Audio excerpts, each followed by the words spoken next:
கைலாச மலையில் அமைதியின் வடிவாக சிவபெருமான் தியானத்தில் அமர்ந்திருந்தார். உலகின் அனைத்து சக்திகளும் அவருள் ஒன்றின. ஆனால் உலகில் குழப்பம் அதிகரித்தது. அசுரர்கள் தங்கள் சக்தியை அதிகரித்து தேவைகளை அச்சுறுத்தினர். தேவர்கள் கைலாசத்தை அடைந்து சிவபெருமானிடம் உதவி கேட்டனர். பிரபு, எங்களை காப்பாற்றுங்கள் என்று வேண்டினர். சிவன் கண்களை திறந்தார். அந்த ஒரு தருணத்தில் பிரபஞ்சம் முழுவதும் அதிர்ந்தது.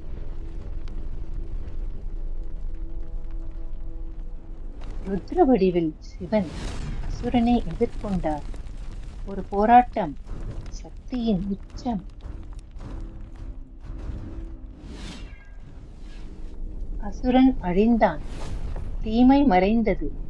நீதியும் அமைதியும் மீண்டும் பிறந்தது.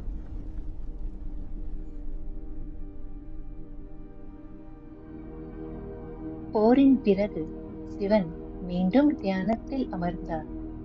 அமைதிதான் அவரது உண்மையான வடிவு.